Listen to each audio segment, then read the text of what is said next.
지금부터 2020년도 영양의 날 기념식을 시작하겠습니다. 기념식은 15시 10분부터 15시 30분까지 진행됩니다. 안녕하십니까? 코로나19라는 초유의 사태 속에서 오늘 영양의 날 기념 온라인 세미나에 참석해 주신 영양사, 영양교사, 식품영양관련학과 교수님, 학생 여러분을 만나게 되어 반갑습니다. 저는 대한영양사협회 부회장이며 한양여자대학교 식품영양학과 교수인 이영우입니다. 우리 협회는 지난 2007년부터 한국영양학회, 대한지역사회영양학회, 한국식품영양과학회, 한국임상영양학회와 함께 10월 14일 영양의 날을 맞이하여 매년 시의적절한 영양 관련 주제를 정하여 영양의 날 기념 세미나를 개최하고 있습니다. 올해는 2020년 영양의 날 주제인 코로나 시대 면역 증진을 위한 영양관리라는 주제로 2020년도 영양의 날 기념 세미나를 온라인으로 진행하게 되었습니다. 먼저 일정 소개를 드리겠습니다. 오전 3시 10분부터 3시 30분까지 국민의례 기념사 유공자 표창 시상식 순으로 기념식이 진행될 예정이며 오후 3시 30분부터 4시 30분까지 세 분의 강좌가 진행됩니다. 영양의 날 기념 온라인 세미나 공지입니다. 본 세미나는 10월 14일 영양의 날을 맞이하여 매년 대면 세미나 방식으로 진행되었으나 2020년도에는 코로나19 확산세와 사회적 거리두기 조치에 따라 참가자 여러분의 건강과 안전을 위해 부득이 온라인으로 진행되고 있습니다. 온라인 세미나 내용은 기존의 일정과 동일하게 현재 유튜브를 통해 실시간 생중계되고 있음을 알려드립니다. 아울러 협회에서는 영양의 날을 맞이하여 10월 영양주간 중 대국민 홍보 캠페인을 진행하고 있습니다. 관련 교육 자료를 홈페이지에 게재해 드리오니 홍보 포스터, 가정통신문, 영양 게시판, 카드뉴스를 교육 및 캠페인에 적극 활용하여 국민의 건강 증진을 위한 영양관리에 힘써 주시기 바랍니다. 지금부터 2020년도 영양의 날 기념식을 시작하겠습니다. 먼저 국민의례가 있겠습니다. 모두 화면의 국기를 향해 주시기 바랍니다. 국기에 대하여 경례.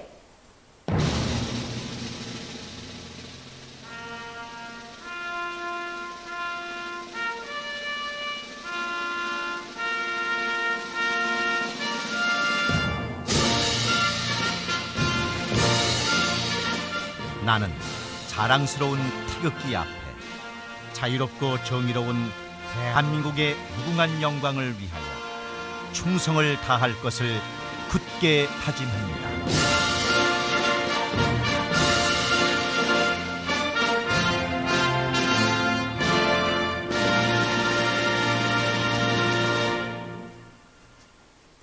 바로 애국가 제창은 생략하도록 하겠습니다. 다음은 대한영양사협회 이영훈 회장님의 개회사가 있겠습니다. 네, 날씨가 갑자기 쌀쌀해져서 한 해가 벌써 다 가고 있다는 초조함이 들기 시작하는 것 같습니다. 모두들 안녕하시죠? 대한영양사협회 회장 이영훈입니다. 네, 일상적으로 묻던 안부 인사가 이제는 큰 의미로 다가오는 엄중한 시기임에도 2020년 영양사의 날 기념 세미나에 온라인으로 함께해 주시는 여러분들께 깊이 감사드립니다. 또한 본 행사를 공동으로 주최하는 한국영양학회 강영희 회장님, 대한지역사회영양학회 서정숙 회장님, 한국식품영양과학회 강일준 회장님, 한국임상영양학회 김은미 회장님께도 감사의 말씀을 전합니다. 10월 14일은 영양의 날입니다. 지난 2007년 우리나라가 고령화되면서 국민 건강 증진을 위한 최선책은 올바른 식생활의 실천이라는데 식품영양 관련 단체들이 뜻을 같이하여 영양의 날을 제정 선포하게 되었습니다. 그 후로 벌써 13년째 지나면서 매년 시의적절한 주제를 정하여 세미나와 대국민 영양 캠페인을 실시해 오고 있습니다. 최근 코로나19가 전 세계로 확산된 가운데 평상시 면역력을 키우는 것이 그 어느 때보다 중요해지고 있습니다. 면역은 올바른 식품 섭취와 영양 관리에서 시작이 됩니다. 이에 대한영양사협회와 공동 주최하는 식품영양 관련 학회에서는 2020년 영양의 날 주제를 코로나 시대 면역 증진을 위한 영양관리로 정하고 현장에서 캠페인과 함께 온라인 세미나를 개최하게 되었습니다. 올해의 주제는 영양 전문가뿐만 아니라 국민들도 함께 할 수 있는 시의적절한 주제라고 생각합니다. 코로나19 상황에서 급식 현장은 기본적인 영양관리 외에도 방역과 식품위생이라는 두 가지 모두를 지켜내기 위한 치열함이 있습니다. 매일 우리나라 인구의 3분의 1인 1,500만 명이 급식을 통해 식사를 하고 있습니다. 방역의 최선 책임 마스크를 벗는 유일한 시간과 공간에서 식품영양 전문가로서 국민들의 안전을 최전방에서 지켜낸다는 사명감으로 애쓰고 있는 분들이 바로 영양사입니다. 여러분들이 계셔서 전 세계가 모범으로 여기는 K-방역도 가능했다고 생각이 됩니다. 이 자리를 빌어 현장에서 고군분투하고 계시는 영양사 여러분들의 노고에 감사드립니다. 국민 여러분들도 영양사들이 식품 영양 및 보건의료 전문가로서 끊임없이 노력하고 실천하여 국민 건강 증진에 기여할 수 있도록 아낌없는 지원과 성원을 부탁드립니다. 아울러 오늘 온라인으로 개최되는 영양의 날 기념 세미나가 전문가 단체, 학계 등 여러 식품 영양 전문가들이 힘을 모아 국민 건강 증진을 선도해 나가는 교두보가 되기를 바랍니다. 또한 무분별하고 한쪽으로 치우쳐진 정보의 범람 속에서 국민들에게 올바른 정보를 제공하는 일은 식품 영양 전문가의 사회적 역할과 책임이라고 생각합니다. 우리나라의 기대 수명은 매년 증가하고 있지만 오히려 건강 수명은 줄어들고 있는 형편입니다. 통계에 따르면 15년 이상 병치레를 하고 있는 것으로 나타나고 있습니다. 영양의 날을 맞이하여 우리 모두 힘을 모아 평상시 영양관리의 중요성을 교육하고 확산하여 국민 모두가 건강하게 될 수 있도록 우리의 역할과 책임을 다할 것을 다짐해 봅시다. 끝으로 본 세미나를 후원해 주시는 보건복지부와 발표자로 함께해 주시는 박유경 교수님, 김옥경 교수님, 김정미 영양교사님께 다시 한번 감사의 말씀을 드립니다. 급격한 날씨 변화에 항상 감기, 독감 등 조심하시고 참여해 주시는 모든 분들의 건강과 행복을 기원합니다. 감사합니다. 감사합니다. 다음은 영양의 날 기념행사를 공동 주최해 주신 4개 단체 회장님들의 기념사가 있겠습니다. 온라인 세미나의 취지에 맞춰 기념사는 영상으로 대신하겠습니다. 먼저 한국영양학회 강영희 회장님의 기념사가 있겠습니다. 안녕하십니까. 한국영양학회 회장 강영희입니다. 10월 14일은 영양의 날입니다. 한국영양학회는 2007년에 대한영양사협회, 지역사회영양학회, 한국식품영양과학회와 함께 영양의 날 추진위원회를 구성하여 영양의 날을 선포하였습니다. 2007년부터 올바른 식생활을 통하여 건강한 삶을 유지할 수 있도록 대대적인 홍보와 함께 대한영양사협회를 주축으로 매년 적절한 영양 관련 주제를 정하여 대국민 캠페인을 전개해 오고 있습니다. 그동안의 100세 건강 지키기, 비만 예방, 나트륨 섭취 줄이기, 당 섭취 줄이기와 같은 올바르고 균형 잡힌 식생활 관련 캠페인을 진행하였습니다. 올해도 영양의 날을 맞이하여 올바로 균형 잡힌 식생활 100세 건강 지킵니다 슬로건 아래서 코로나 시대 면역 증진을 위한 영양관리 캠페인을 진행하고자 합니다. 코로나19에 대한 백신이 개발되지 않은 상황에서 일상이 거리두기로 코로나19를 예방하는 시대에 우리가 살고 있습니다. 질병관리청의 보고에 따르면 현재 항체 보유율은 0.07%로 집단 면역을 통한 코로나19 극복은 사실상 불가능한 것으로 보이기 때문에 코로나19를 대비하여 각 개인이 면역 증강의 최고 예방책이라고 볼 수 있습니다. 시중에 코로나19를 예방하는 차원에서 다양한 면역 건강 기능식품이 무분별하게 사용되고 있습니다. 코로나 시대 그리고 도래할 포스트 코로나 시대를 맞이하여 영양 전문가인 영양사와 영양학자들을 통해서 올바른 식단과 식습관으로 인한 영양관리가 면역 증진에 큰 도움을 갖게 된다는 인식을 심어주고 국민 개개인이 올바르고 균형 잡힌 면역 증강 식생활을 실천할 수 있도록 많은 노력이 필요하리라고 봅니다. 보건복지부의 국민공동 식생활 지침에 따르면 건강한 식생활은 올바른 식습관과 식생활 습관에서 실천된다고 할 수 있으며 하루 이틀의 교육이나 홍보로 끝나는 것이 아니라 일상의 식생활에서 지속적으로 실천해야 한다고 봅니다.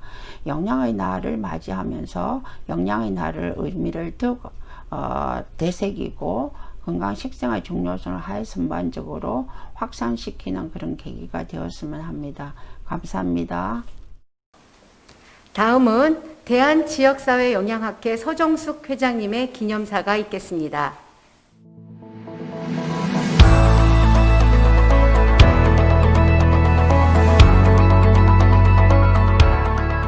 안녕하십니까. 대한지역사회영양학회 회장을 맡고 있는 영남대학교 교수 서정숙입니다. 올해로 벌써 14회를 맞이하게 된 영양의 날을 축하합니다. 이번 영양의 날에는 최근의 코로나19 사태를 극복하기 위한 노력의 일환으로 코로나 시대 면역 증진을 위한 영양관리라는 주제로 다양한 행사를 하는 것으로 알고 있습니다. 올해는 코로나19 사태가 우리 사회 전반에 많은 변화와 영향을 미치고 있어 모두 어려운 한 해를 보내고 있습니다. 현재 전 세계적으로 유행하고 있는 코로나19는 특히 고령자나 기저질환 환자에서 사망률과 중증 위험도가 높은 것으로 알려져 있습니다. 그런데 최근에 우리 사회는 노인 인구가 급격하게 증가하고 있어 지금의 팬데믹 현상은 우리 삶의 매우 큰 위협이 되고 있습니다.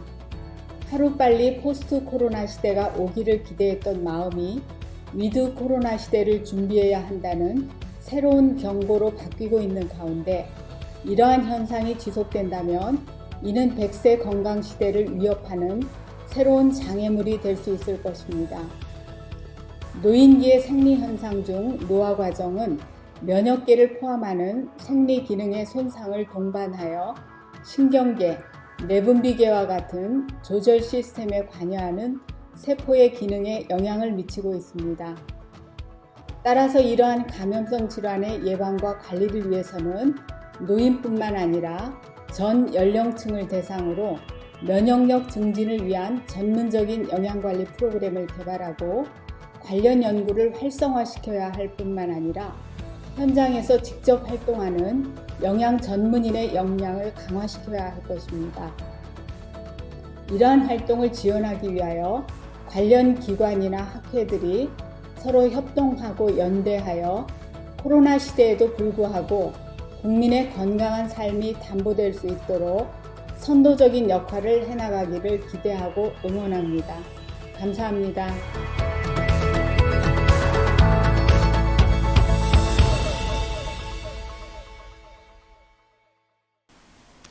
다음은 한국식품영양과학회 강일중 회장님의 기념사가 있겠습니다.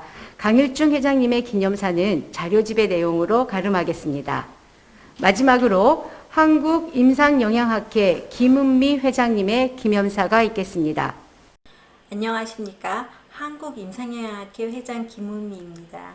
2007년부터 대한영양사협회, 한국영양학회, 대한지역사영양학회, 한국식품영양과학회, 그리고 한국임상영양학회의 5개 단체가 매년 시행해온 영양의 날 행사를 코로나19로 여건이 좋지 않은 상황에서도 이렇게 시행하게 된 것을 매우 기쁘게 생각합니다.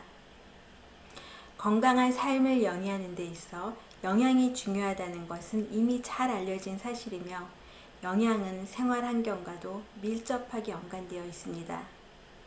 생활환경의 변화는 영양 섭취, 영양 상태 등에 직접 그리고 간접적으로 영향을 미치는데 연초부터 시작된 코로나19는 우리의 생활 전반을 크게 변화시켰습니다. 일상적인 식사 형태가 바뀌었으며 신체 활동에도 많은 변화가 생겼습니다. 코로나19로 인한 재반 환경의 변화는 일시적인 것이 아니라 전 세계적으로 언택트 시대라는 새로운 국면을 맞이하는 계기로 인식되고 있습니다. 향후 건강하고 행복한 삶을 영위하기 위한 식생활, 그리고 비대면 시대에 적절한 영양 상담과 영양 교육 방법에 대한 고민과 개발이 시급한 시점입니다. 이러한 문제들을 해결하기 위해서는 학계와 실무에서 활약하고 있는 영양사들의 많은 관심과 노력이 이루어져야 할 것입니다. 올해 영양의 날 주제인 코로나 시대 면역 증진을 위한 영양 관리는 이러한 시점에서 아주 의미 있고 시의 적절하다고 생각됩니다. 이번 행사를 준비하기에 많은 수고를 해주신 여러분들께 감사드리며 앞으로도 알찬 내용으로 영양의 날 행사가 이루어져 영양의 날이 100세 건강을 지키는 데 큰 역할을 하기를 기대합니다. 감사합니다. 감사합니다. 이어서 영양의 날 유공자에 대한 보건복지부 장관 표창 시상식이 있겠습니다. 코로나19로 인하여 수상자분들이 직접 모시지 못하고 온라인 시상식을 진행하게 된 점 양해 부탁드립니다.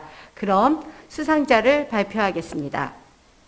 수상자는 이명숙 성신여자대학교 식품영양학과 교수, 김미현 공주대학교 식품영양학과 교수, 박성수 제주대학교 식품영양학과 교수, 이호선 세브란스병원 영양팀 파트장입니다. 표창장 성신여자대학교 교수 이명숙, 귀하는 국민의 건강 증진을 위하여 영양 개선 및 건강한 식생활 실천 향상에 기여한 공이 크므로 이에 표창합니다. 2020년 10월 14일 보건복지부 장관 박능후 축하드립니다. 표창장 공주대학교 교수 김미현, 내용은 같습니다. 2020년 10월 14일 보건복지부 장관 박능후 축하드립니다. 표창장 제주대학교 교수 박성수, 내용은 같습니다. 2020년 10월 14일 보건복지부 장관 박능후 축하드립니다. 표창장 세브란스병원 영양파트장 이호선, 내용은 같습니다. 2020년 10월 14일 보건복지부 장관 박능후 축하드립니다. 축하드립니다. 축하의 큰 박수를 각자 계신 곳에서 다시 한번 부탁드립니다. 이상으로 2020년 영양의 날 기념 온라인 세미나의 기념식을 마치겠습니다. 정리 후 이어서 세미나를 시작하도록 하겠습니다. 온라인 시청하고 계신 여러분께서도 계속 시청을 부탁드리겠습니다.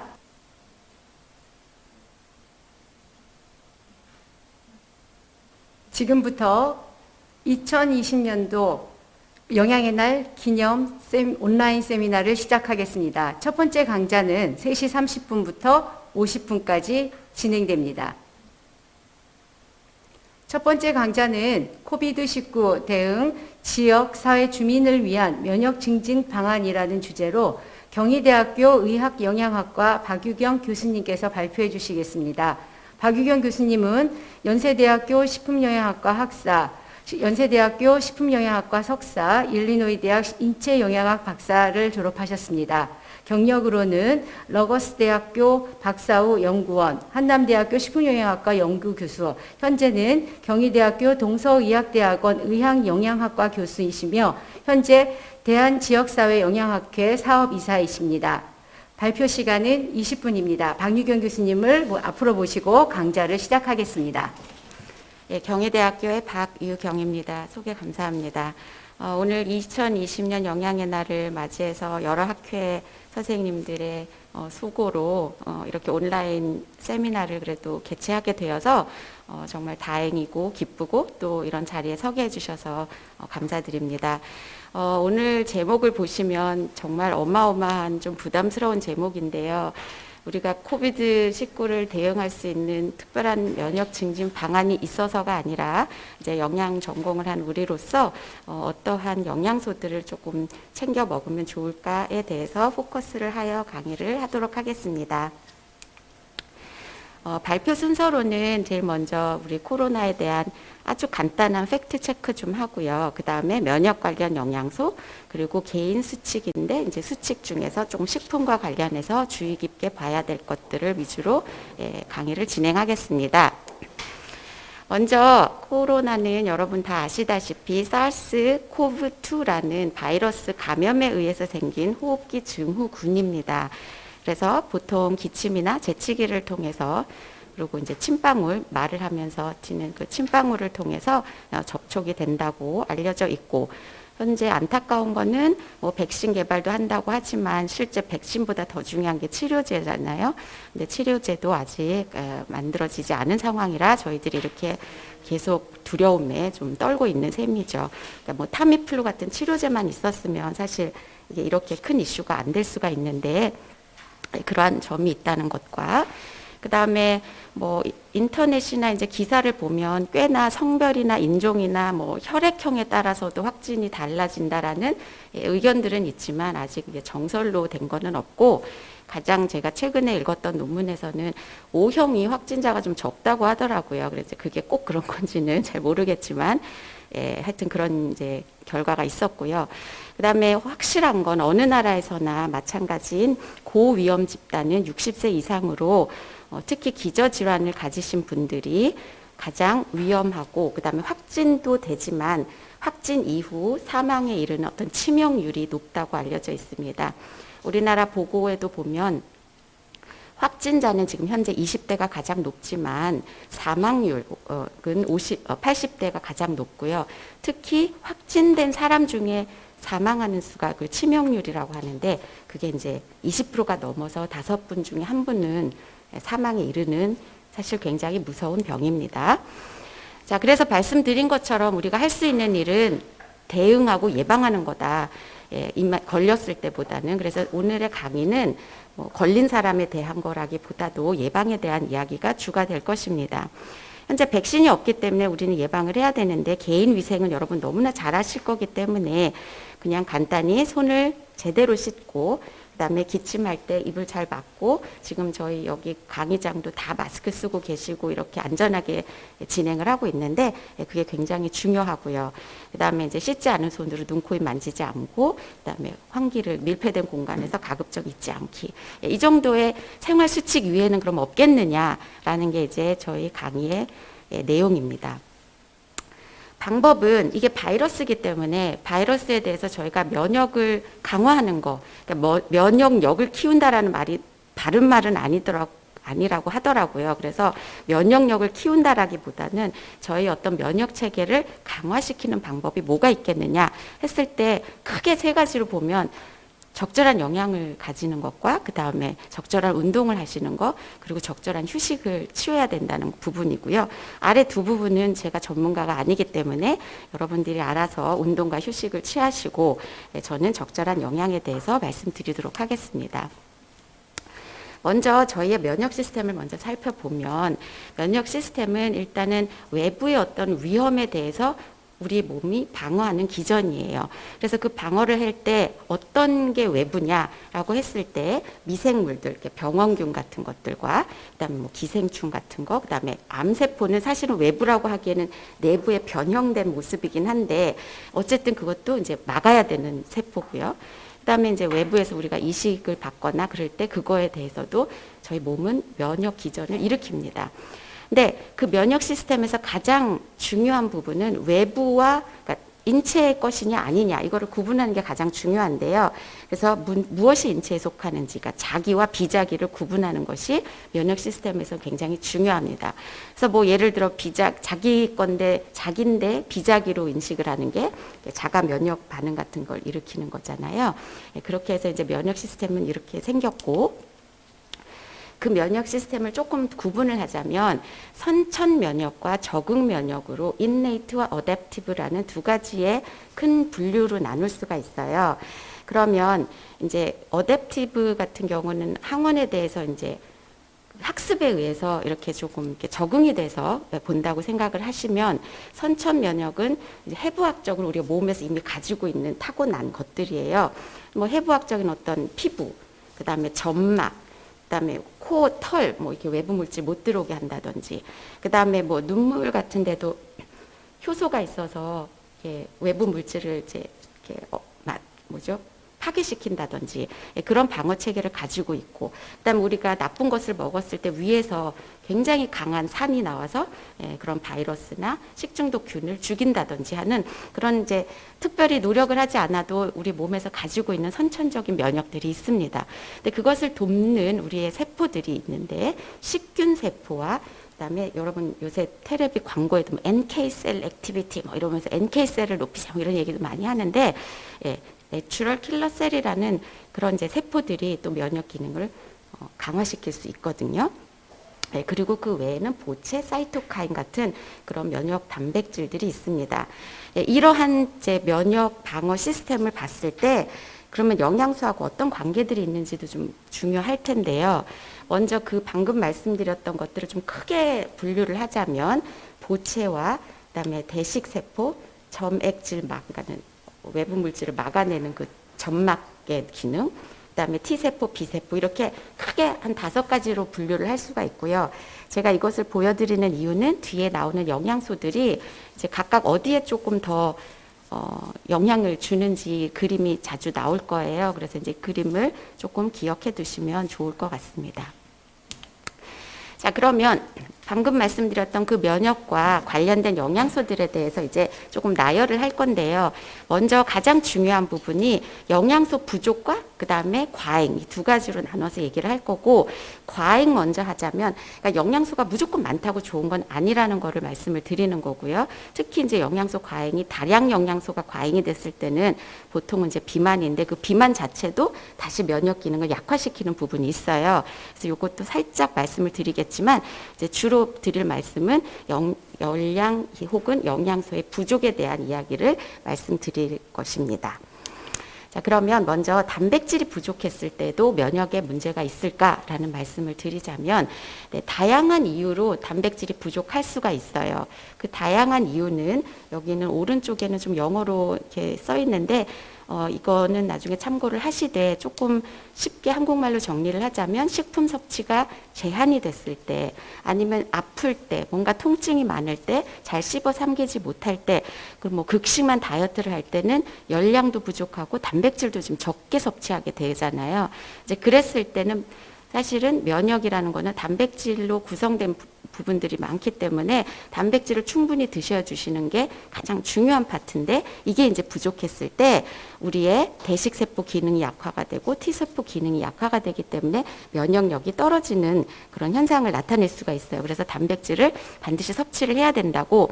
근데 이제 우리나라 식품 섭취하는 그 양상을 봤을 때 과연 그럼 단백질 섭취가 부족하냐? 국민건강영양조사에 따르면 부족하지는 않거든요. 70대 이상의 여성분들은 부족해요. 그런데 일반인들은 현재는 부족하게 드시고 계시지는 않아요. 그러니까 막 뭘 엄청 더 챙겨 드셔야 된다고 생각은 하지 마시되 부족하지 않도록 신경을 써야 된다는 거죠. 그게 단백질이고 이게 지금 우리 여기 이 영양의 날을 구성하신 그 총 5개 단체에서 다 같이 만들어서 이제 자료로 아마 여러분들께 다 배포가 될 것 같습니다. 이 배포된 자료로 봤을 때 우리가 꼭 먹어야 되는 단백질의 양은 한 50에서 60입니다. 연령에 따라 좀 다르겠지만. 근데 그랬을 때 고기 한 점이 40g인데 그게 다 단백질이 아니잖아요. 40g 고기 안에는 단백질이 한 8g 정도 있다 했을 때 그거 한 5서빙 정도의 양을 드시면 된다. 뭐 그 정도로만 기억하시면 아, 단백질은 내가 이 정도로 섭취하면 그렇게 부족하진 않겠구나, 아니면 조금 더 먹어야겠구나 정도 수준으로 판단이 되실 것 같습니다. 그 다음에 이제 미량 영양소인데 이 미량 영양소 부분들이 아마 관심들도 많으실 거고, 그 다음에 사실 제가 이 면역하고 코로나하고 쳐보면 건강기능식품이 리스트가 그 홈페이지 웹에 엄청나게 많이 검색이 돼요. 그러니까 지금 현재는 아마도 이 코로나를 대응하기 위해서 건강기능식품을 많이 먹어야 된다라는 마음의 어떤 안정을 위해서 그렇게 생각을 하시는 것 같은데, 오늘 이제 이 얘기를 들어보시면 아, 내가 그냥 음식으로 섭취하는 것들로도 어느 정도는 충분하겠구나라는 생각이 들면서 결국에는 여기 있는 영양소들을 그냥 잘 드시는 방법을 고려를 하시는 게 건강한 세월을 좀 유지할 수 있지 않을까 싶습니다. 너무 건강기능식품에 아직은 의지하지 않아도 괜찮을 것 같은데요. 그러면 이제 영양소로 한번 살펴보면 철분, 아연, 구리, 셀레늄, 비타민과 오메가3 같은 그런 지방산인데요. 이거를 이제 픽해서 설명을 드리자면, 여러분 우리가 영양소 기능과 대사 뭐 이런 거를 많이 공부도 하고 연구를 해봤을 때 각각이 가지고 있는 기능들이 있는데 그 중에 면역과 관련된 기능이 있는 것들을 이제 제가 뽑은 거예요. 그래서 철분, 아연, 구리, 셀레늄, 비타민으로 설명을 해드릴 겁니다.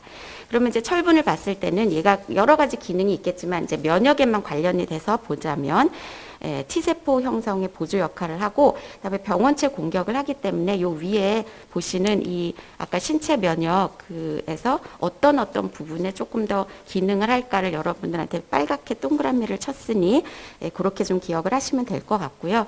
이제 그게 기본적인 기능이기 때문에 이거를 충분히 섭취하지 않았을 때는 저 기능을 못 하는 거죠. 그래서 부족하면 뭐 감염이 잘 생길 수 있고, 그다음에 피로감, 빈혈, 기타 등등이 생기고, 뭐 T세포 형성에 보조를 하니까 이걸 부족했을 때는 T세포가 반응력이 감퇴가 당연히 되겠죠. 자, 그러면 이 철분은 이렇게 해서 중요하구나. 그러면 우리가 잘 먹고 있느냐? 이런 거를 봤을 때 철분, 한국인의 영양소 섭취 기준이라는 게 5년마다 나오고, 지금 현재는 2015년 건데 2020년에 곧 나올 예정인데요. 지금 철분의 섭취량을 이렇게 봤을 때 그냥 성인이라고 쳤을 때 남자는 한 10g, 여자는 한 14g 이제 생리 때문에 조금 더 드시게 하고, 그다음에 어르신들은 9에서 8 이렇게 드시게 하거든요. 그럼 이걸 우리가 먹을 만한 거냐 보셨을 때 국민건강영양 통계 자료를 봤을 때 우리가 어디서부터 철분을 많이 받느냐를 보면은 차례대로 맵쌀, 소고기, 달걀, 빵 해서 돼지고기까지를 쭉 보시면 섭취량이 이걸 합치면 뭐 한 3, 4, 5 되니까 여러분들이 조금 추정을 해서 얼마 정도 먹으면 철분은 되겠다라는 것이 나올 거고, 영양학회에서 이제 올린 자료를 보면은 철분을 이 정도로 아침, 점심, 저녁으로 먹었을 때 16mg을 채워서 먹을 수 있다라는 것이 어느 정도 산정이 되기 때문에 여러분들이 참고하셔서 보시면 될 것 같습니다. 뭐 예를 들어 이제 새 간에 가장 크고, 그다음에 어쨌든 고기류에 많기 때문에 철분은 고기를 적정량 드시면 충분히 섭취하실 수 있다고 생각이 될 겁니다. 그 다음에 이제 아연이 나오고요. 아연에서도 여기에 이제 부족한 부분, 기능에 대해서 나오고, 그 다음에 부족한 부분에 대한 설명이 나옵니다. 자, 아연 역시 똑같은 영양 섭취 기준에 대해서 여러분들 그냥 기억하시면 될 것 같고, 똑같은 이제 패턴으로 강의가 나가고요. 그 다음에 아연을 많이 함유한 그 식품에 대한 소개가 나옵니다. 구리 역시 T세포와 B세포 반응에 관여하기 때문에 이게 부족했을 때 당연히 면역 기능이 떨어질 수밖에 없고요. 예, 그래서 섭취 기준 참고하시고 그 다음에 어떤 거를 많이 먹으면 구리를 잘 섭취할 수 있는지 확인하시기 바랍니다. 셀레늄도 마찬가지입니다. 셀레늄 항산화 기능이 굉장히 좋다고 알려져 있고요. 그 다음에 아까 제가 말했던 만약에 부족했을 때는 NK세포가 기능이 감소가 되기 때문에 많이 드셔야 되는데 셀레늄은 도대체 어떤 식품에 있는지 잘 몰라 하시는 경우에도 이 자료를 보시면 주로 이제 해산물류 좀 많이 있습니다. 네, 그리고 계란이 있기 때문에 적정량 드시면 되겠습니다. 그 외에는 비타민 A도 그 다음에 여러 가지 비타민 B군에 각각이 다 면역 기능이 어떤 기능을 하는지 이렇게 설명이 되어 있으니까 참고하여 보시도록 하시고 그 다음에 가장 비타민 C도 뭐 워낙에 면역 기능에 관련돼서 아시겠지만 이제 제가 얘기하고 싶은 건 비타민 D가 있습니다. 비타민 D는 그냥 뼈대사 뭐 그런 거 쪽으로만 관심이 많으신데 비타민 D 역시 면역 기능을 위하여 굉장히 중요한 영양소고요. 이게 부족할 때 다양한 면역 기능이 저하가 됩니다. 그래서 가장 최근에 나왔던 연구 하나를 보여드리면 이 코로나 발생, 확진과 비타민 D 수준을 살펴봤더니 비타민 D 값이 부족한 사람에게 확진율이 높았다고 해요. 그 얘기는 비타민 D가 부족하면 확진이 될 가능성이 있다는 거니까 비타민 D를 충분히 챙겨주시는 것도 중요한 내용입니다. 참고 문헌은 다 달아드렸으니 확인하시면 되겠습니다. 비타민 E도 면역 기능에 대해서 워낙 많이 들으셨기 때문에 정리되어 있는 대로 참고하시고요. 오메가 지방산은 EPA, DHA 때문에 항염 작용을 하니까 그런 다양한 이유로 여러분들이 잘 기억을 하시면 되겠습니다. 자, 여기까지가 각각의 영양소가 부족했을 때고요. 그 다음에 이제 비만 같은 경우는 영양소가 과잉이 됐을 때 과다한 염증 작용을 일으킬 수 있기 때문에 이제 이런 부분들은 너무 과하지 않도록, 그러니까 좋다고 해서 무조건 많이 드시지 않도록 하는 부분에 대한 간단한 설명이고요.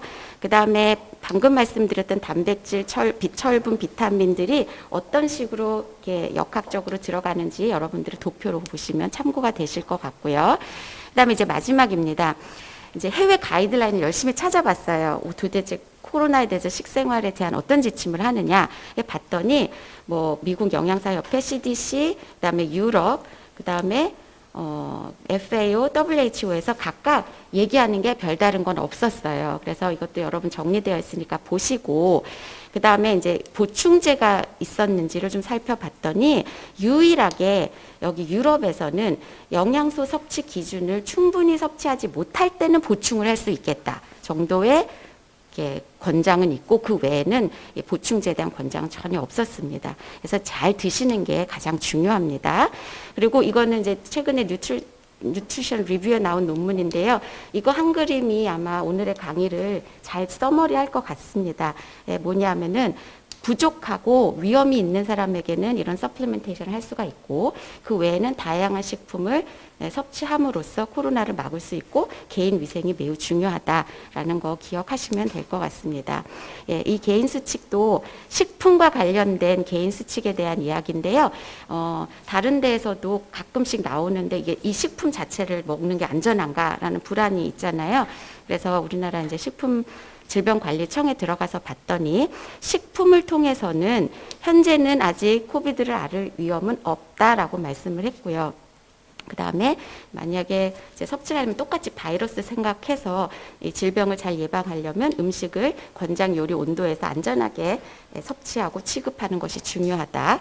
그 다음에 만약에 이제 배달식품이 워낙 많아졌으니까 배달식품인 경우에는 신속히 냉동하고 그 다음에 가급적이면 대면으로 카드 주고받고 하는 일이 없도록 하는 것을 공식적으로 이제 제안을 했습니다. 그래서 이러한 것들을 맞추면 생각보다 면역 기능을 유지하고 그다음에 강화시키는 게 그렇게 어렵지 않다라는 생각이 들고요. 아마 여기 지금 제가 열심히 빨리 말씀드렸지만 다 아는 내용이라고 생각하실 건데요. 가장 중요한 거는 아는 내용을 잘 실천하는 겁니다. 그래서 지금 우리가 늘 얘기했던 다양한 식품 조화롭게 그리고 적절하게 드시는 거를 하면 면역 충분히 증진됩니다.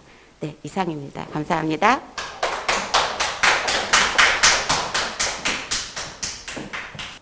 박유경 교수님께서는 신체 면역 시스템과 면역에 관련된 다양한 영양소들을 자세히 소개해 주셨습니다. 일상생활에서 실천할 수 있는 개인 수치까지 다양한 정보를 습득할 수 있는 아주 알찬 시간이었습니다.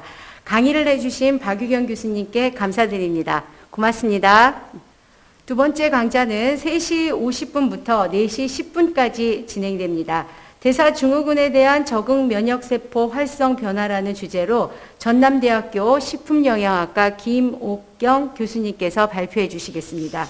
김옥경 교수님은 전남대학교 식품영양학과 학사, 경희대학교 의학영양학과 석사, 경희대학교 의학영양학과 박사, 경력으로는 전남대학 박사를 졸업하셨습니다. 경력으로는 전남대학교 생활과학연구소 연구원, 버지니아 대학교 카터 면역센터 연구원, 전남대학교 생활과학연구소 연구교수, 현재는 전남대학교 식품영양과학부 조교수이십니다.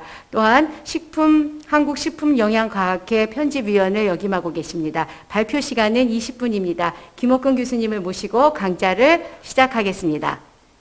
네, 소개 말씀 감사합니다. 소개받은 전남대학교 식품영양과학부 김옥경입니다. 오늘 제가 발표를 해드릴 내용은 앞에서 박유경 교수님께서 잠깐 설명을 해주셨었는데 비만 상태에서 염증이 유발된다라는 말씀을 잠깐 해주셨는데 오늘 제가 발표할 내용들은 대부분 비만 상태에서 면역세포들의 변화에 대한 이야기를 해드릴 예정이고 특히나 그 면역세포들의 변화에 의해서 나타나는 다양한 질환들이 무엇인지에 대한 내용을 말씀해 드리려고 합니다. 네, 그래서 우선은 가장 첫 번째로 비만 및 대사증후군 상태, 특히 비만 상태에서 면역계 변화가 어떠한 질병을 일으키는지, 특히 면역계와 연관된 질환들이 무엇인지에 대해서 말씀을 드리려고 합니다. 첫 번째로 바이러스 감염입니다. 이미 워낙 잘 알고 계시겠지만은 지금 저희가 이렇게 비대면으로 세미나를 진행을 하고 있는 것을 포함해서 코로나 바이러스를 포함을 해서 대부분의 바이러스 감염은 비만 상태에서 굉장히 취약한 상태가 되게 되고 특히나 최근에 트럼프 대통령께서 그 코로나 바이러스 확진이 된 다음에 매스컴을 통해서 트럼프 대통령은 비만하고 나이가 많기 때문에 고위험군이다라고 보고가 된 바 있었었는데 그렇기 때문에 대부분의 바이러스 감염은 비만 상태에서 위험도가 높아질 뿐만 아니라 문제가 되는 것은 체중이 증가할수록 백신에 대한 반응 또한 무뎌지게 된다는 것입니다. 그렇기 때문에 만약에 코로나 바이러스 관련된 백신이 개발된다 하더라도 비만한 상태가 되게 되면은 그 바이러스 백신에 대해서 훨씬 반응이 저하될 수 있어서 문제가 될 수도 있다는 것입니다. 최근에 영국에서 진행을 한 연구 결과인데요. 최근 영국에서 잠시만요. 전 슬라이드요. 네. 지금 영국에서 진행한 연구 결과인데 약 30만 명을 대상으로 코호트 연구를 진행을 했습니다. 그래서 그 연구 결과 BMI가 증가할수록 코로나 바이러스 감염에 의해서 병원에 입원할 확률이 높아진다는 것입니다. 그뿐만 아니라 비만 상태와 정상 상태를 비교를 했을 때 비만 상태에서는 중환자실에 입원할 확률도 74% 이상 증가가 되게 됩니다.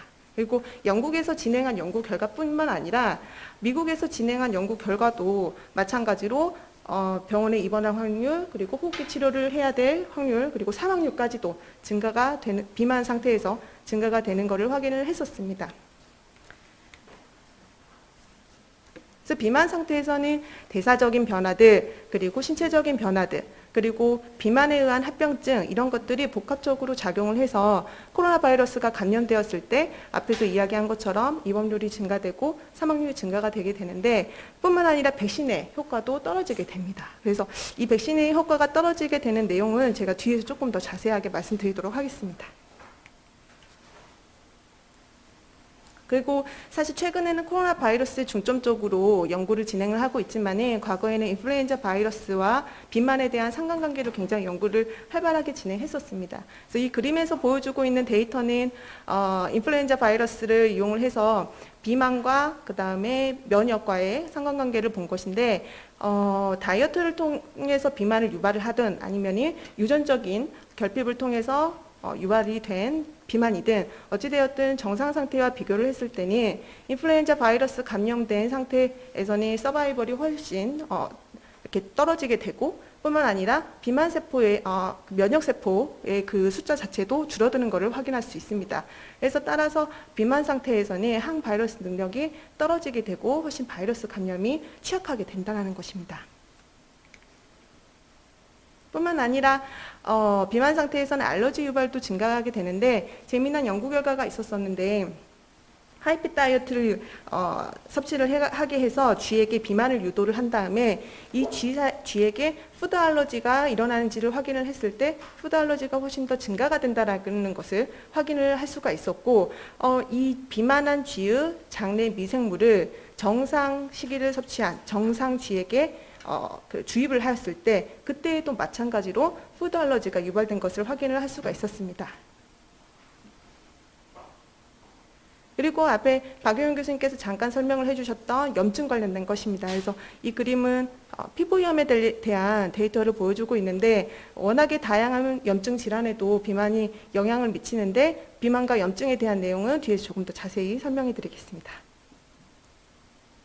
그리고 자가 면역 질환 같은 경우에는 우리 면역계의 면역 세포들이 우리 몸 자체, 우리 몸 안에 있는 조직이나 세포를 적이라고 인지를 하고 비정상적인 면역 과잉 반응을 통해서 조직을 손상시키는 질환인데 대표적으로 제1형 당뇨라든지 류마티스 관절염 이런 질환들이 되게 되는데 이런 질환들도 비만 상태에서 지방 세포가 과잉한 지방 축적을 통해서 대사 변화가 일어나게 되면서 그로 인해서 이런 다양한 자가 면역 질환들도 유발이 된다는 것입니다.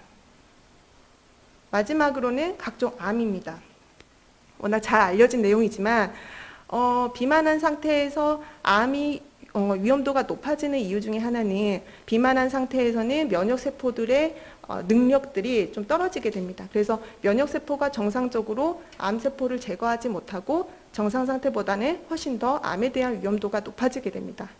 그래서 이 그림에서 보여주고 있는 것은 BMI가 증가할수록 어떠한 암의 위험도가 증가되는지를 확인을 한 데이터인데 특정 암들, 뭐 간암이라든지 신장암, 뭐 당남암 같은 그런 특정 암들 같은 경우에는 BMI가 증가할수록 암에 대한 위험도도 훨씬 더 증가되는 것을 볼 수가 있었습니다.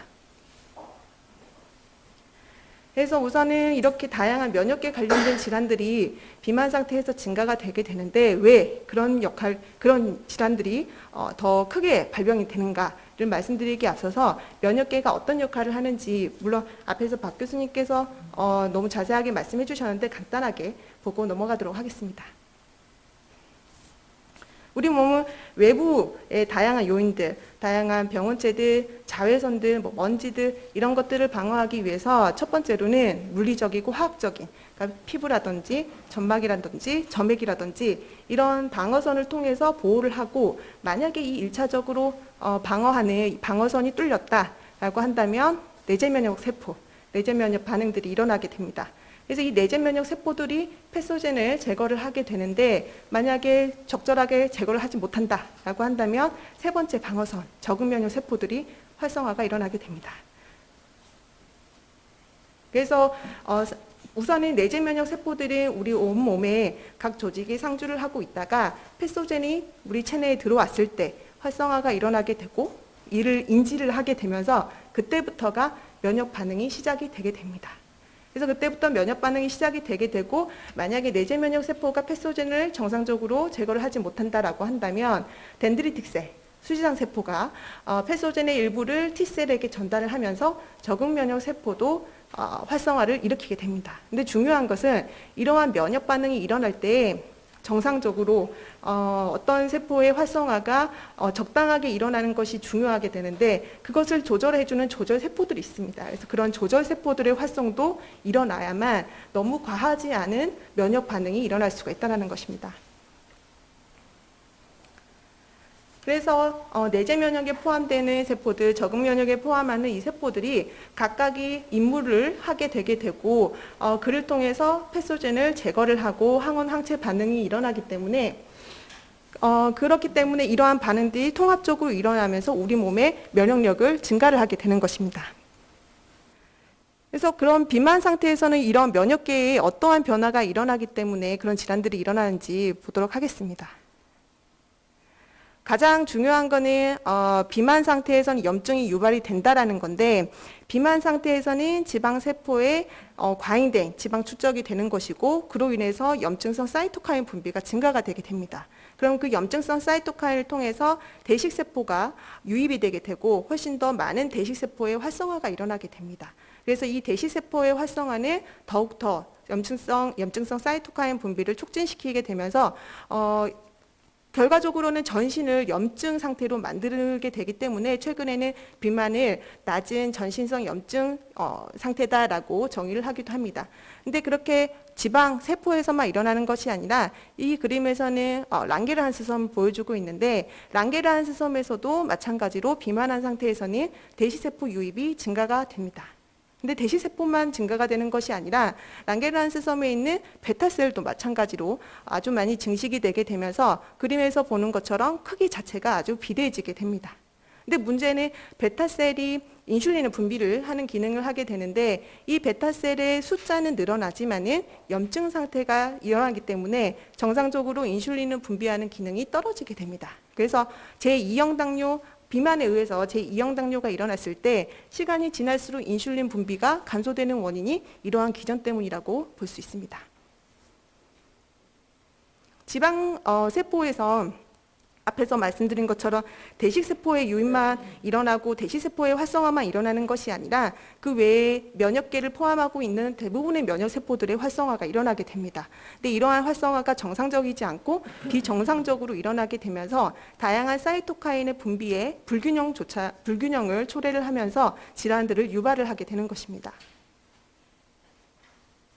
더군다나 지방조직과 근접해 있는 다른 조직들도 마찬가지로 영향을 미치게 되는데 그림에서 보여주는 것은 근육세포, 지방조직과 근접해 있는 근육세포를 보여주고 있습니다. 그래서 이 지방세포가 염증 상태가 유발이 되게 되면서 근접해 있는 근육세포도 마찬가지로 염증 상태가 유발이 되게 되는 거고 재밌는 것은 이 그림에서 보시면은 T레그셀, 면역 반응을 조절해주는 T레그셀 같은 경우에는 숫자가 적지만은 TH1셀, 마크로파지, 대식세포의 활성화를 더욱 촉진시켜주는 TH1셀 같은 경우는 숫자가 더 늘어난 것을 볼 수가 있습니다.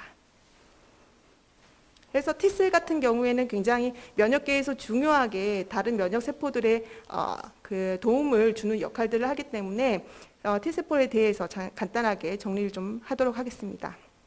우선 가장 위쪽에 있는 게 CD8 T셀인데 사이토톡식 T셀이라고 해서 암에 걸린 세포라든지 바이러스에 감염된 세포를 타깃으로 해서 제거해주는 기능을 하는 것이고 그 다음에 다른 면역세포들을 돕는다고 해서 헬퍼 T셀, CD4 T셀이라고 하는데 이 셀 같은 경우에는 앞에서 잠깐 이야기했던 TH1셀은 마크로파지의 활성을 돕는 것이고 TH2셀 같은 경우에는 B셀이 항체를 만들 수 있도록 도와주는 역할을 하게 됩니다. 그래서 이 T셀이 분비하는 사이토카인이 무엇이냐에 따라서 B셀이 만들어내는 항체의 종류가 달라지게 되고 그러면 B셀에서 분비하는 항체가 무엇이냐에 따라서 나타나는 면역 반응이 달라지게 되는 것입니다. 그렇기 때문에 결과적으로는 T셀이 굉장히 면역 반응에 있어서 다양한 기능을 하게 되는 것입니다. 그래서 아까 그림에서 본 것처럼 지방세포 안에 T셀이 유입이 되는 것을 볼 수 있었는데 왜 그렇게 T셀이 유입이 일어나느냐라는 원인 중에 하나가 앞에서 잠깐 이야기했던 장내 미생물의 변화입니다. 그래서 비만 상태에서는 장내 미생물이 훨씬 더 유해균, 정상 상태보다 유해균이 훨씬 더 많아지게 되는 것이고 그 유해균에 의해서 결과적으로는 지방세포에 TH1셀, 특히 TH1셀의 유입이 증가를 하게 됩니다. 그래서 결과적으로는 더욱더 염증 상태를 가속화시키게 되는 것입니다. 뿐만 아니라 CD8 T셀 같은 경우에는 이 데이터가 보여주고 있는 것은 세포 안에서 일어나는 에너지 대사가 변화가 된다는 것을 보여주고 있는데 산화저 인산화가 정상 상태보다 비만 상태가 훨씬 더 증가된 것을 보여주고 있습니다. 그래서 이것을 이런 데이터를 보고 우리가 정리를 할 수 있는 것은 비만 상태라고 해서 지방 세포에만 영양 대사가 변화가 되는 것이 아니라 면역 세포 안에서 일어나는 에너지 대사에도 마찬가지로 변화를 일으킨다라는 것입니다. 그래서 이러한 에너지 대사 변화가 결국에는 면역 세포의 기능 부전을 일으킬 수가 있는 것입니다.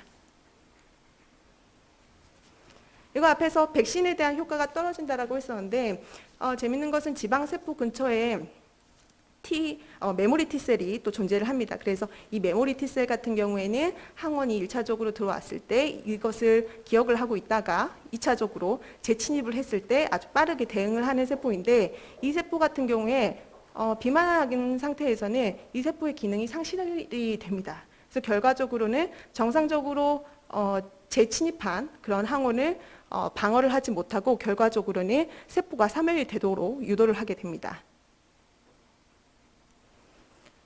그리고 적응 면역에서의 B셀, 항체를 생성하는 B셀 같은 경우에는 비만 상태에서 B세포의 숫자가 늘어난다라고 보고가 됐었는데 그게 재밌게도 B셀의 숫자 자체는 늘어나지만 B셀의 기능 자체는 저하가 된다는 것입니다.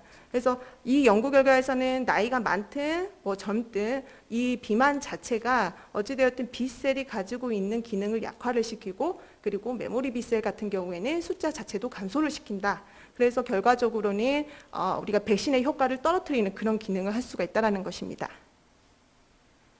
그래서 특히나 이제 면역 세포들 같은 경우에는 세포와 세포끼리의 커뮤니케이션이 굉장히 활발하게 일어납니다. 그래서 이런 커뮤니케이션을 통해서 굉장히 빠르게 반응을 하게 되기 때문에 비만 상태라고 해서 하나의 면역 세포에 문제가 생기는 것이 아니라 그 하나의 문제되는 세포가 또 다른 면역 세포에 영향을 주기 때문에 결과적으로 전반적인 면역계의 변화가 일어나게 되고 그런 면역계 변화가 결과적으로는 비만에 의한 다른 질환을 유발을 시킬 수 있다는 것입니다.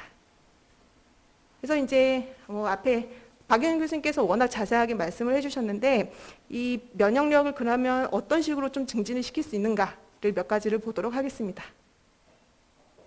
첫 번째 운동입니다.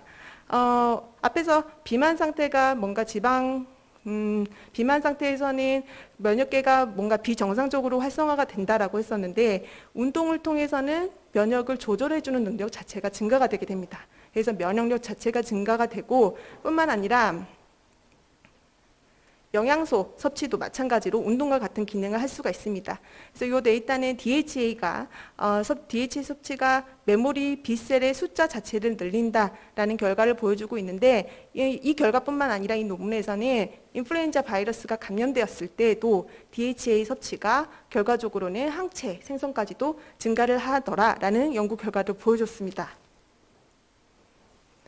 그리고 앞에서 박용희 교수님께서 다양한 영양소별로 면역 세포들의 영향을 미치는 내용들을 설명을 해주셨는데 그처럼 지금 현재까지도 아직까지도 계속적으로 연구가 진행이 되고 있습니다. 근데 보시면은 다음 슬라이드, 보시면은 특정한 영양소가 하나의 면역 세포에만 작용을 하는 것이 아니라 다양한 면역 세포에 작용을 하는 것이고 그리고 또 어떤 면역 세포는 활성을 감소시키기도 하고 어떤 면역 세포는 활성을 더 증진시키기도 합니다. 그렇기 때문에 하나의 영양소를 섭취를 한다라고 해서 면역력을 증진을 시킬 수 있는 것을 기대하기는 어려운 것입니다. 그렇기 때문에 운동 그리고 다양한 영양소 섭취하는 것이 우리 생체 방어 능력인 면역력을 증진시킬 수 있는 유일한 방법입니다. 네, 여기까지 발표 마치도록 하겠습니다. 감사합니다. 김옥건 교수님께서는 면역계에 대한 전문적인 설명과 비만, 대사증후군의 면역계 변화에 미치는 영향에 대해서 자세히 설명해 주셨습니다. 면역력 강화를 위한 균형적인 영양소 섭취의 중요성을 상기시켜 주신 김옥경 교수님께 다시 한번 감사 인사드립니다. 감사합니다.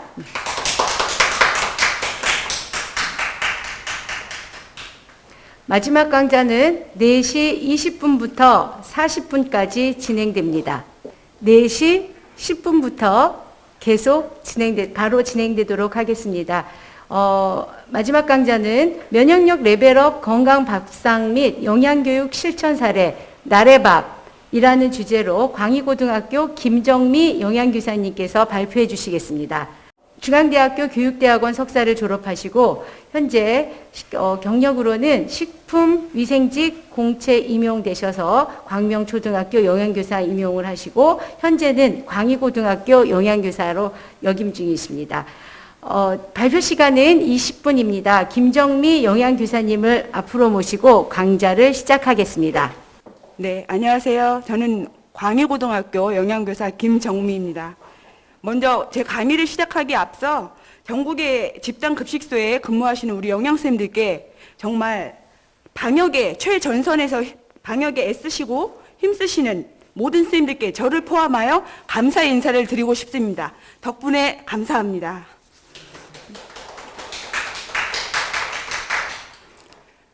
제가 오늘 강의 드릴 말씀은 나래밥 실천 사례입니다. 나래밥이라고 제가 제목을 지은 이유는 나의 면역력 레벨을 높이는 건강 밥상 및 영양교육, 그러니까 현장에서 학교 현장 그리고 우리가 집단 급식소 현장에서 어떻게 이런 그 면역력을 높이는 실제 사례들이 어떤 것들이 있는지 말씀드리고자 합니다.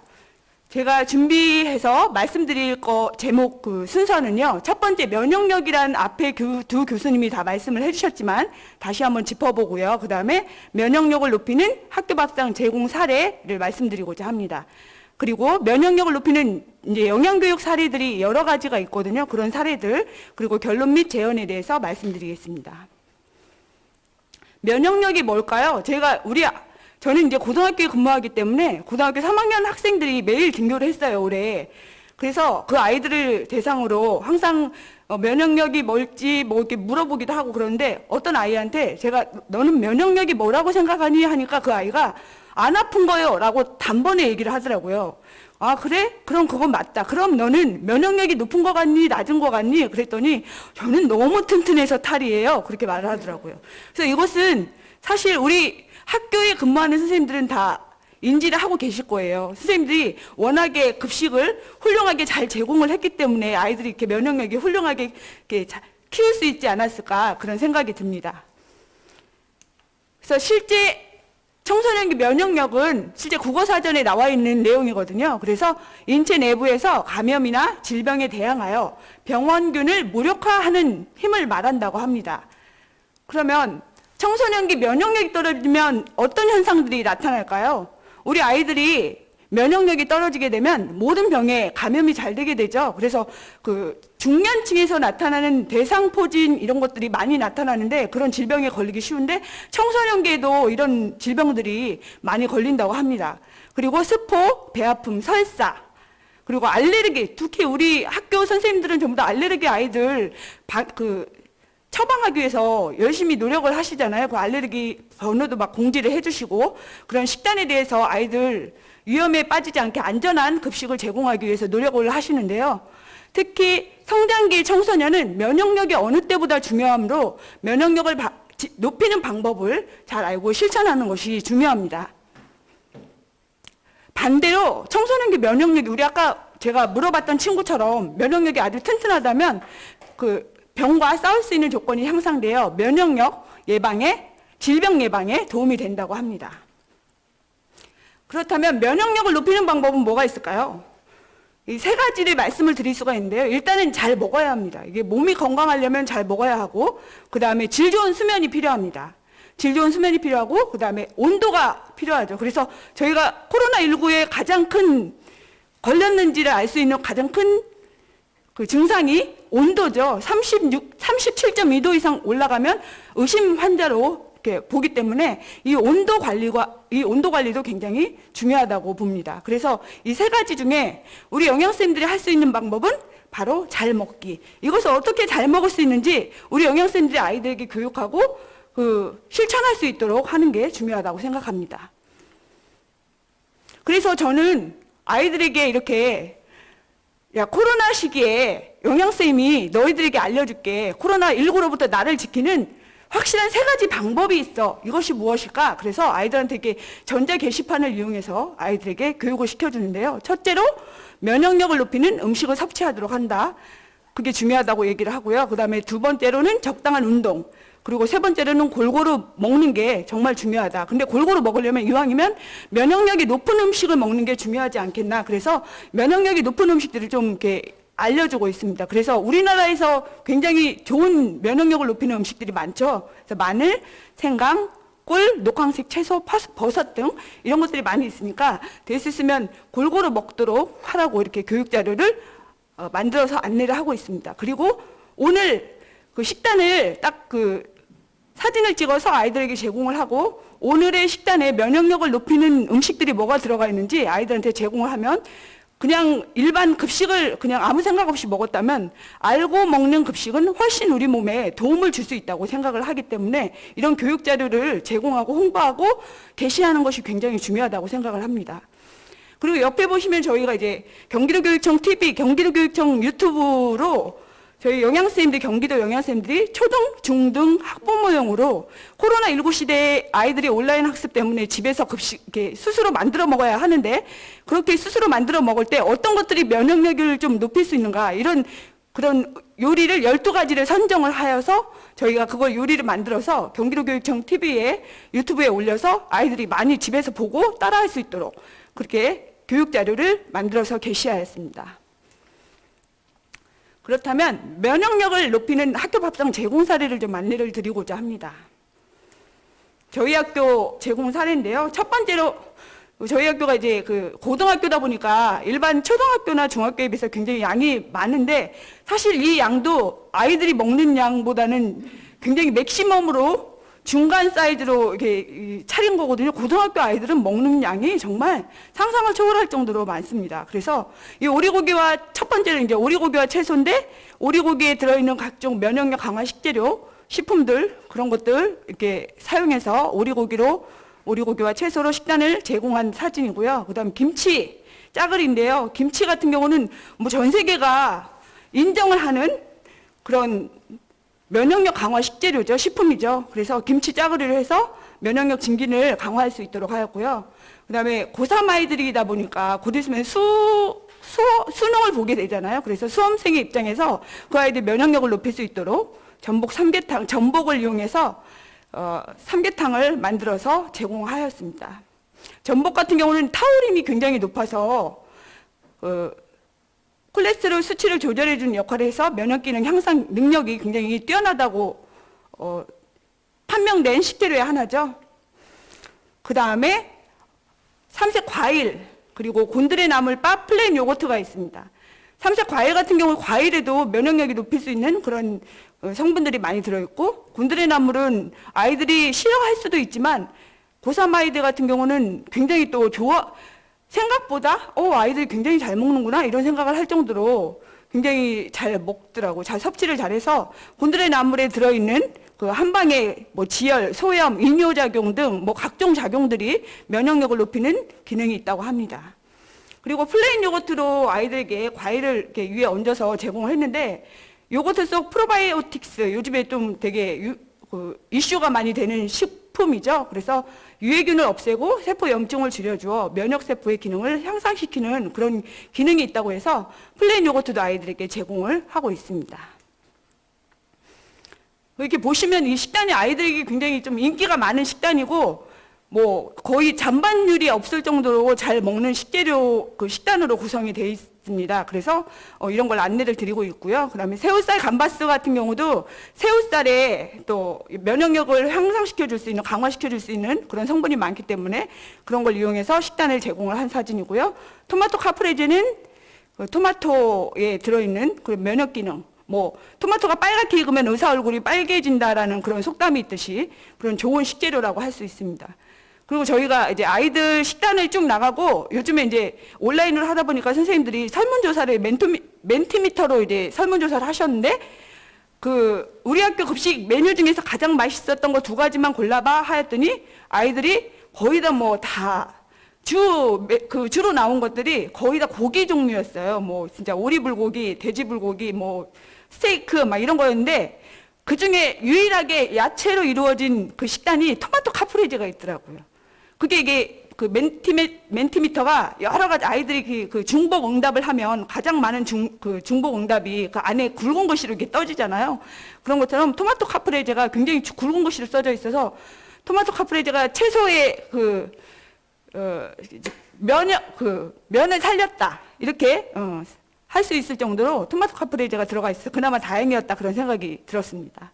그래서 그만큼 아이들이 채소를 아직도 좀 섭취하는 걸 꺼려하는 아이들이 많아서 식습관 교육이 굉장히 꾸준히 지속적으로 이루어져야 된다라는 생각이 들게 되는 그런 설문조사라고 볼 수 있습니다. 불고기 파스타 같은 경우는 돼지고기를 활용해서 파스타를 했어요. 그러니까 굉장히 좀 아이들이 파스타 같은 경우는 토마토 스파게티나 크림 스파게티만 알고 있는데 불고기 파스타를 보니까 좀 생소한데 먹어보니까 너무 맛있었거든요. 그러니까 그 아이들이 또 해달라고 막 이렇게 얘기를 할 정도로 좀 이렇게 반응이 좋았던 메뉴 중에 하나고요. 돼지고기에는 비타민 B1, 메티오닌들이 있어서 노폐물을 배설하는 효능으로 면역력 강화에 도움을 주기 때문에 이런 식단들이 굉장히 아이들한테 면역력을 강화시켜주지 않았을까 그런 생각이 듭니다. 다음은 말 안 해도 우리나라의 전통 식재료 된장국은 면역력 강화에 탁월하죠. 된장국, 그다음에 버섯볶음, 그다음 바라현미밥 이런 곡류에도 면역력을 강화시킬 수 있는 기능을 가진 식재료들이 굉장히 많다 보니까 이런 것들 다양하게 아이들이 우리가 식단을 작성하는 걸 기본으로 거의 모든 게 면역력이 강화되는 그런 식재료들을 사용을 했기 때문에 가장 중요한 건 이것들을 남기지 않고 골고루 다 먹을 수 있도록 지도하는 것이 정말 중요하다고 생각을 하고 있습니다.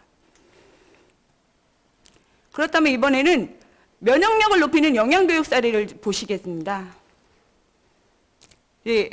면역력을 높이려면 아까도 말씀드렸지만 좋은 식재료가 아무리 있어도 그걸 먹지 않으면 면역력을 높이는 데 효과가 없습니다. 그래서 그런 식재료들을 되도록 골고루 먹을 수 있도록 아이들에게 교육을 하는 게 굉장히 중요하다고 생각을 합니다.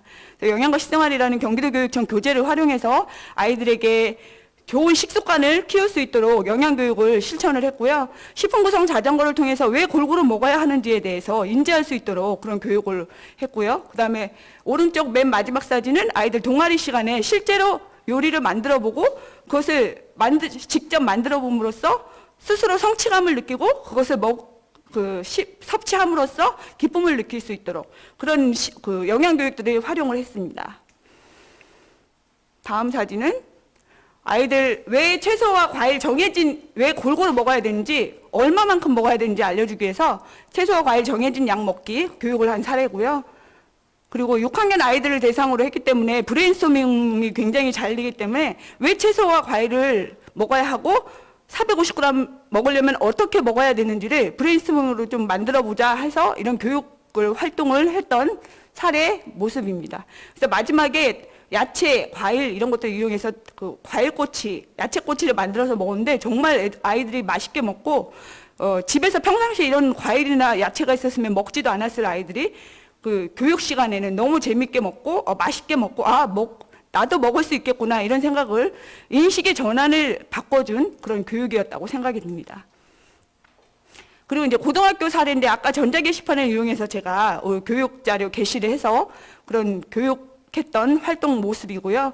교직원들도 그냥 지나치지 마시고 꼭 한번 읽어보시고 그다음에 각 그 학교에 메신저가 다 있으니까 그 교직원들에게 다 이 교육 자료를 게시를 해서 전달을 해서 읽어보시고 이 중요한 시국에 면역력이 꼭 필요한 이 코로나 시국에 우리 나를 지킬 수 있는 방법은 골고루 먹고 면역력이 높은 음식을 먹고 꼭 건강하게 지내야 되는 이런 것들이 중요하다는 걸 강조를 하고 있습니다. 결론 및 재원에 대해서 말씀드리겠습니다. 아까 계속 누누이 말씀드렸지만 결론은 골고루 맛있게 먹고 편식하지 않는 게 굉장히 중요하다고 생각합니다. 그리고 즐겁게 나에게 맞는 운동을 하는 것도 중요하지만 요즘엔 좀 밖에서 운동하는 게 어렵기 때문에 집 안에서 홈트로 운동하는 경우도 많이 있잖아요. 그래서 그런 즐겁게 나에게 맞는 운동 방법을 찾는 것도 중요하다고 생각합니다. 스트레스 관리를 통해서 좀 마음 관리를 하는 게 중요하다고 생각해요. 아까 질 좋은 수면이 중요하다고 말씀을 드렸듯이 스트레스 관리를 통해서 질 좋은 수면을 할 수 있도록 아이들에게 안내하는 것도 중요하다고 생각합니다. 모든 학부모님들께 말씀드리고 싶습니다. 아이들의 코로나19 극복은 면역력 강화 가득한 밥상, 학교 급식이 함께합니다. 이상 제 말씀을 들어주셔서 감사합니다. 이상 마치겠습니다. 김정미 영양교사님은 청소년기 면역의 중요성과 더불어 면역을 높이는 학교 밥상, 영양교육을 실제 사례를 통해 이해하기 쉽도록 강의해 주셨습니다. 이번 강의를 통해 영양사, 영양교사님들은 보다 현실적이고 구체적인 급식 준비와 영양교육 노하우를 습득하였으리라고 생각합니다. 김영미 영양교사님께 다시 한번 감사의 말씀드립니다. 고맙습니다. 코로나19와 같은 감염병으로 인해 면역 증진이 다시금 주목받고 있으며 비대면 언택트 시대를 맞이하여 면역 증진을 위해 어떻게 영양 관리를 해야 할지에 대해서 알아볼 수 있는 매우 귀한 시간이었습니다. 이상으로 2020년 영양의 날 기념 온라인 세미나를 모두 마치도록 하겠습니다.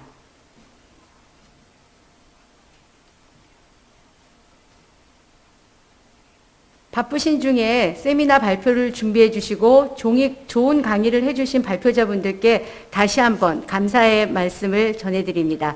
감사합니다. 오늘 영양의 날 기념식 및 세미나는 영양 관련 5개 학회 및 단체로 구성된 영양의 날 추진위원회가 함께 개최하였으며 보건복지부의 후원으로 진행되었습니다. 앞으로도 영양의 날은 건강한 식생활 실천을 통한 국민 건강 증진 실현에 기여할 수 있도록 더욱 노력할 것이며 더 나아가 10월 14일 영양의 날이 법정 기념일이 될 수 있도록 저희 단체들은 더욱더 적극적으로 영양의 날 캠페인을 전개해 나갈 예정입니다. 오늘 끝까지 함께해 주신 모든 분들께 감사드립니다. 이것으로 2020년 영양의 날 기념 온라인 세미나를 모두 마치겠습니다. 감사합니다.